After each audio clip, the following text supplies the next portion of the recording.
Tonight on the LMU Driver Academy, I'm going to teach you how to survive lap 1 on Le Mans Ultimate. And I can tell you with unwavering certainty that this video is guaranteed to improve your chances of survival. Except it probably won't, because why, we all think we're Michael Schumacher when the lights go out. In reality, we're Dave from Milton Keynes, with a slightly dodgy internet connection, in a car we barely understand, with tyres colder than my ex-wife's heart, surrounded by 38 other drivers who all believe that they're Michael Schumacher too. So no, this video's not going to save you, probably won't protect your safety rating, and it won't stop the guy behind you from launching himself into low Earth orbit. But it will give you a comforting illusion that you're prepared, right until lap 1 punches you directly in the face. Welcome to the Le Mans Ultimate Drivers Academy.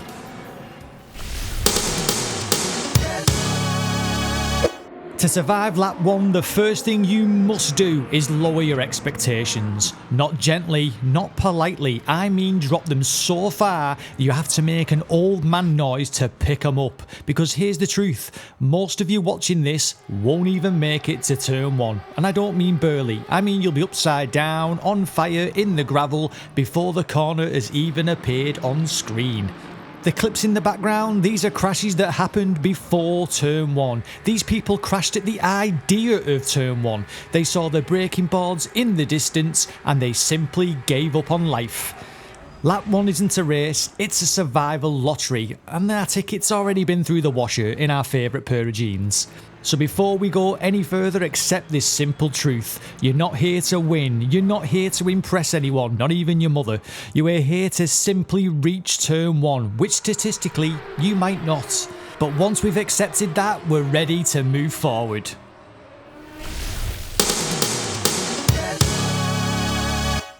Lap 1 is not the moment to show bravery. It's not the moment to prove your racing pedigree. It is instead the moment to create so much space around your car that archaeologists will one day study it and assume it was some kind of ancient ritual. Because on lap 1 you must leave room.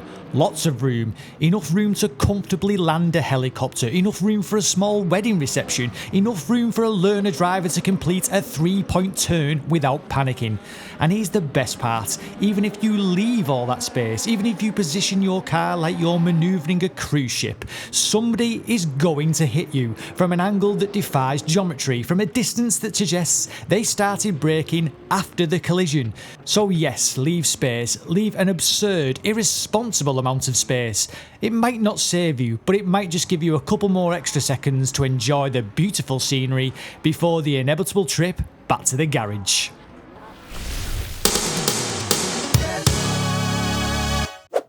And finally, the most advanced technique in all of motorsport, running away.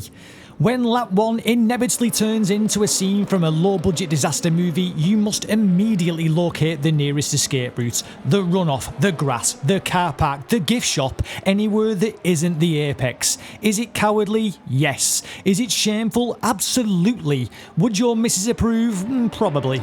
Will it still increase your chances of survival? Well, it does by a staggering amount, from 0% to a mighty, heroic 3% chance of survival.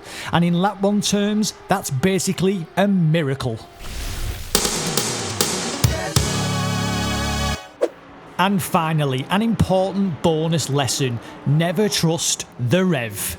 Not because I'm reckless, not because I'm dangerous, but because trouble kind of follows me round like a badly trained dog. One that's off the lead, excited and headed straight for your freshly polished car.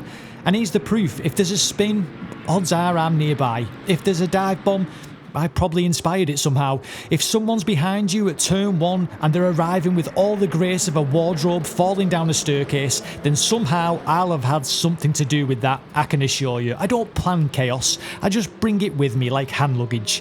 So when you see the rev on the grid, do give me some room, because history suggests I'm probably gonna need it.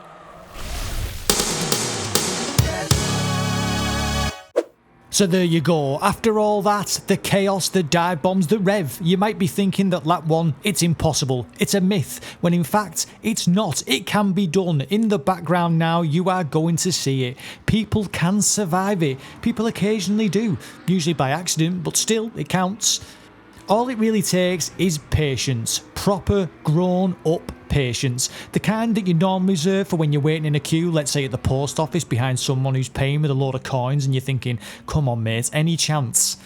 As well as patience, it's space, lots of space, enough space to build a conservatory, because the more room you give everyone else, the less likely they are to redecorate your rear bumper.